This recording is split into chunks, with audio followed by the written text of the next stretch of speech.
What's good, YouTube? I appreciate y'all tuning back in. Before we get started, make sure you subscribe to the channel and hit the bell notification so you don't miss out on any new episodes. As you can see, I'm in the garage today, so it's been raining all week, so I haven't been able to do what I really wanted to do from a landscaping and gardening perspective. So I decided to do something different this time. I'm gonna make some more videos on the subject of composting, but today I'm gonna make a worm bin or a worm farm that'll produce compost for me from kitchen scraps. So what I'll do is I'll flip the camera around and I'll show the tools that I'm using, and then I'll do a time lapse of me actually putting it together.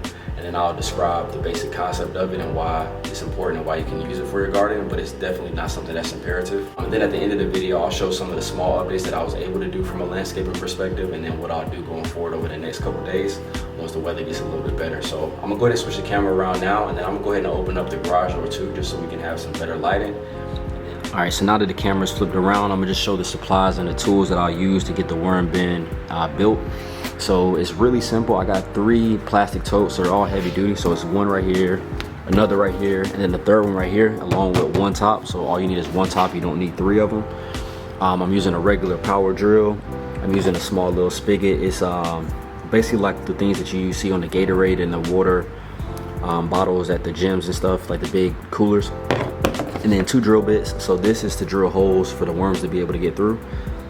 And it's a 1/4 inch. And this is another one that I'm gonna use to make the hole for the little spigot to go in the bottom.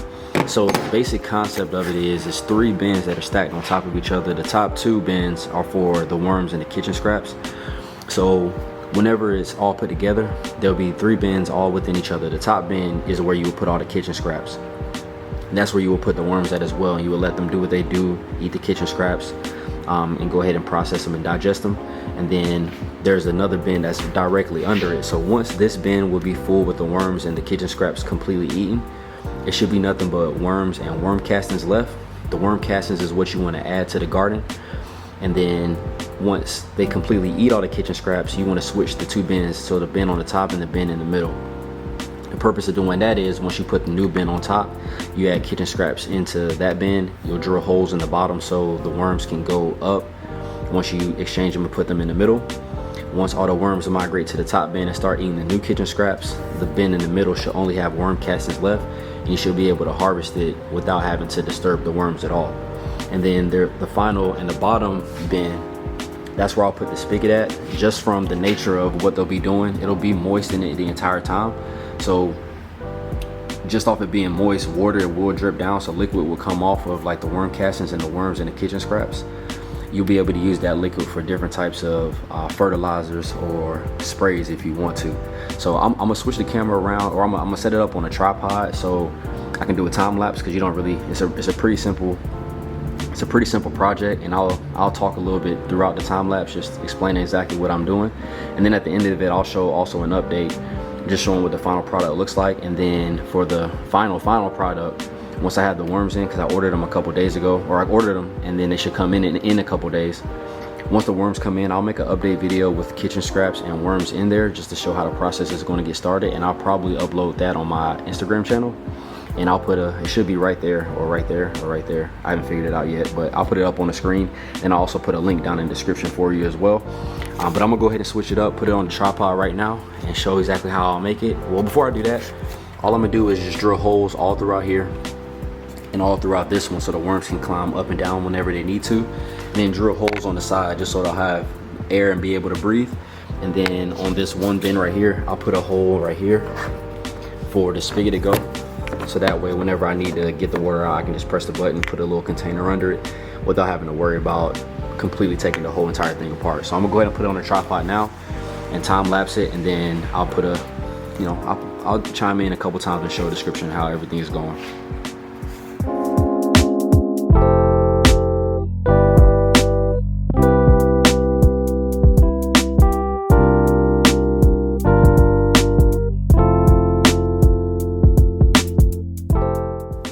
Here's pretty simple. I'm just drilling holes onto the entire bottom part of 2 to 3 bins.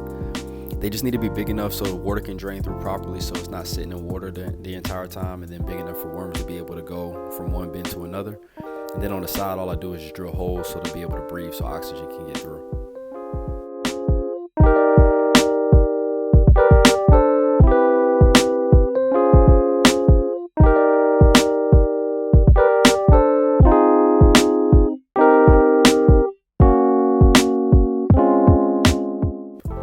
Also, this is one of many designs. I got this specific template from another person on YouTube, but just assess the amount of space that you have and what you can actually keep up with and make your design based off of that.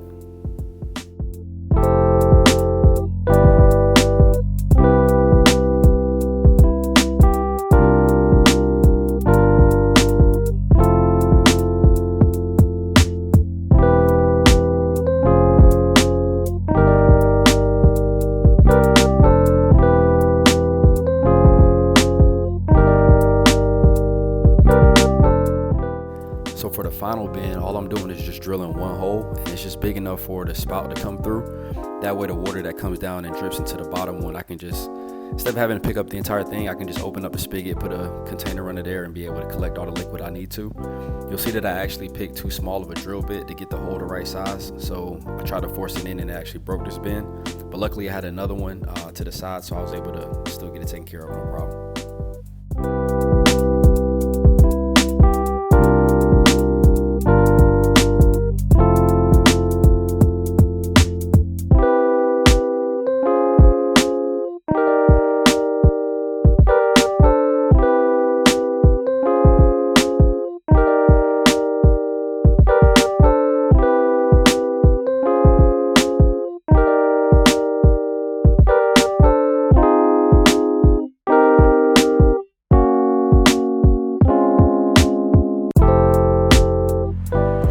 So this is what the final product looks like. I actually had some issues when I was putting the little spigot on, because what happened is I was using a smaller drip bit than what I needed to. So I ended up just using a full inch drip drill bit. And then if it ends up leaking, I'll just probably just put some type of sealant around there so it doesn't leak. But I think it ended up turning out just fine. Luckily I had an extra tote that I could use, so I'll just probably return the other one or just exchange it for a newer one. But I was able to use one of the extra ones I had, so it was no issue. And then you can see on the top too, where the top is, I drilled on the side so they'll have holes for them to be able to breathe.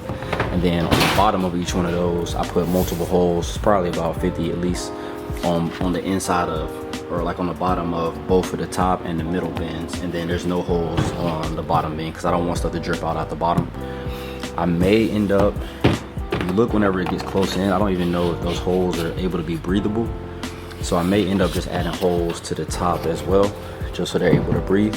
Because like I said, the concept of it is once the top one is full, you put it on the bottom, you let the worms climb up to the top, you take the worm castings out of this one, put them in the garden or just harvest them and keep them for a while if you need to. And then whatever liquid comes out, you just take it straight out the spigot. And then you kind of just keep interchanging these every time the kitchen scraps are going and every time the worms need to kind of move up and be able to eat more food. So hope this video was helpful. It was real quick. Like I said, I'm gonna do more videos on composting and just the concept of it and why it's important.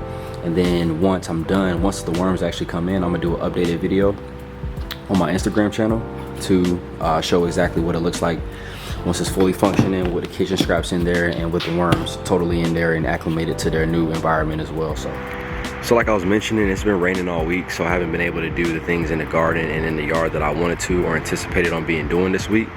But there were a couple of different things that I was able to do that I just wanted to show real quickly. It'll show how I was able to line everything up and how I'm gonna make sure everything is level all the way throughout the backyard. And then I'll show also how I made a door for my greenhouse too. So this will be pretty quick. We're going right into it. So for the pathway, so you can see where the original squares were at. What I did is I used a couple stakes and some string and then like a level to get a straight line. And then I lined up the steps with that line. So what I'm gonna do is, as you can see with this one, I've kind of dug down a little bit in the ground just so it can be level with the sidewalk or level with the porch. And then that's what I'm gonna do for the rest of them. I didn't want to do it while it's wet just because once it dries out and settles, it might be uneven. So I've been waiting for it to be dry to level it and then fill it in accordingly to make sure it's level all the way through. And to make sure that it'll stay level the entire time. So that's all I did. I used a piece of string, some stakes and some spray paint, some like lawn. It's like marker paint, the stuff that you use whenever you're doing landscaping work or looking for underground utilities or doing like football fields, stuff like that. So I use that kind of spray so it'll wear off in about a couple weeks or so. And then I got it into a straight line and then lined them up with the left side of them. And then I did the same thing for this pathway right here. So as you can see, it's pretty much completely straight. So I got a couple more steps that I need to alter, but for the most part, I just wanted to make it straight as possible and then make it level with my patio as well too. So that's the only thing I was really able to complete this week. Once it dries out some more, I'll be able to finish the rest of that. And then for the greenhouse, this will be pretty quick too. So last year, the plastic that was on my greenhouse was pretty cheap, so it wore out over the growing season last year, and this one's probably gonna wear out too. Next year, I'll probably work on getting a more, you know, like a greenhouse that has more like durability and can last a little bit longer. The plastic I'm using here is like painter's plastic that you can get from like Lowe's or Home Depot or any kind of like hardware store, but it's 6 mil, so it's pretty thick, so it should last the entire growing season, but that's all I use for this one.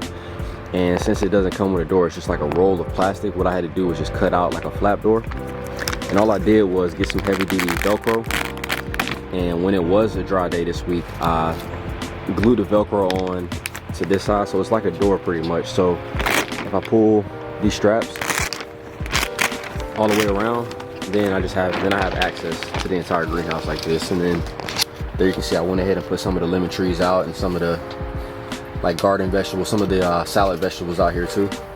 But that's how it works. And then there's another strap right here to make sure that water doesn't get in. But that was just a pretty simple fix for me to be able to make a door. It's a quick entryway. I just wanted something that I could open and close real quickly. That way, if it's cold, I can come in really fast. I can open it up real easily to let air come through, let some wind come through. But it's just a pretty quick fix. Like I said, next year I'll probably work on getting a more durable one, maybe something made out of glass or building something made out of glass. But for now, I think this will do. This should be able to get me through the entire growing season anyway. And then once it gets warm enough, I'll be taking most of the stuff out of the greenhouse and putting it outside anyway. So like I said, I wasn't able to do much in the yard from a landscaping perspective just because it was raining so much. That's why I figured it would be better to go ahead and make the worm bin. Once my worms come in, I can go ahead and start composting.